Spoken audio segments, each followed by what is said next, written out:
ક્યારે વિચાર્યું છે કે પાણીથી ભરેલા ટબમાં બેસતા જ પાણી કેમ બહાર છલકાઈ જાય છે? કે પછી એક નાના બોક્સમાં કેટલી બધી વસ્તુઓ સમાઈ શકે? આજે આપણે આ બધા જ સવાલો પાછળના વિજ્ઞાન એટલે કે ઘનફળ વિશે જાણવાના છીએ. ચાલો આપણી આસપાસની દુનિયાને સમજવાની શરૂઆત કરીએ. તો આજે આપણે શું જોવાના છીએ?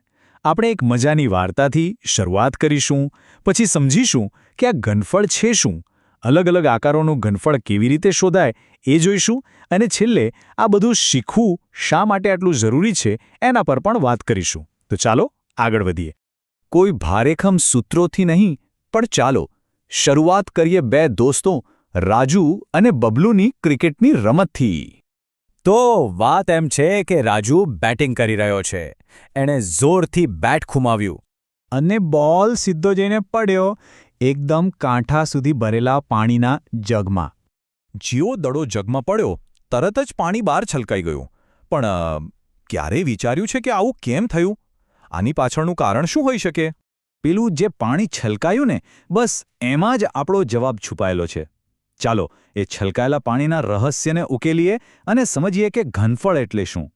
તો ઘનફળ એટલે શું? સાવ સહેલું છે. કોઈ પણ વસ્તુ જેટલી જગ્યા રોકે છે, બસ એ જગ્યાને જ એનું ઘનફળ કહેવાય. દડાએ જગમાં પોતાની જગ્યા બનાવવા માટે પાણીને બહાર ધક્કો માર્યો. અને આ જ તો ખરી મજા છે. જેટલું પણ પાણી જગમાંથી બહાર છલકાયું એ બરાબર દડાએ રોકેલી જગ્યા જેટલું જ હતું. એટલે કે છલકાયેલું પાણી બરાબર દડાનું ઘનફળ. સિમ્પલ.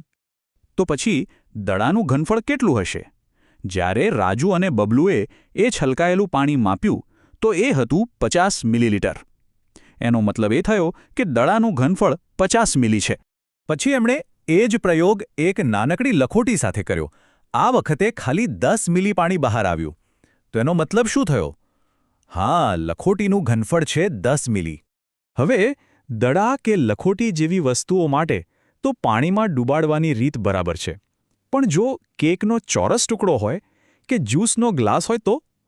એના માટે પણ રીત છે. ચાલો જોઈએ. ચાલો એક મસ્ત ઉદાહરણ લઈએ. માની લો કે બર્થડે પાર્ટી છે અને એક મોટી ચોરસ એટલે કે સમઘન કેક છે. હવે જો એના એક ટુકડાનું ઘનફળ જાણવું હોય તો સૌથી પહેલાં તો આખી કેકનું ઘનફળ શોધવું પડે. અને આ તો એકદમ સહેલું છે. જુઓ, પહેલાં આખી કેકનું ઘનફળ શોધી કાઢો. પછી એના જેટલા પણ ટુકડા કરવા હોય, જેમ કે અહીં 8, એ સંખ્યા વડે ભાગી નાખો. બસ તમને એક ટુકડાનું ઘનફળ મળી જશે. આ જ રીતે બીજા આકારોનું ઘનફળ પણ શોધી શકાય. જેમ કે આ જ્યુસનો ગ્લાસ જે નળાકાર છે, એના માટે એક સૂત્ર છે πr²h. અહીં r એટલે ગ્લાસના તળિયાની ત્રિજ્યા અને h એટલે ગ્લાસની ઊંચાઈ. આ માપ ખબર હોય એટલે આપણે તરત જ જાણી શકીએ કે ગ્લાસમાં કેટલો જ્યુસ સમાશે.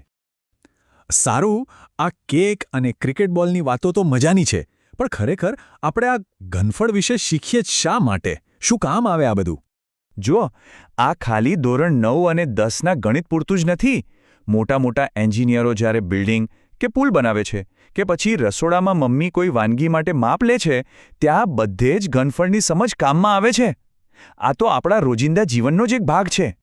તો જોયું, આપણે પાણીના એક નાના છલકાવાથી શરૂઆત કરી હતી અને એક એવા ખ્યાલ સુધી પહોંચ્યા જે આપણી આખી દુનિયાને સમજવામાં મદદ કરે છે. તો બસ હવે છેલ્લે એક સવાલ.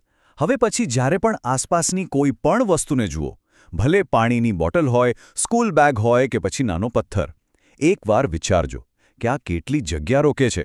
આખી દુનિયાને ઘનફળની નજરથી જોવાની મજા જ કંઈક અલગ છે.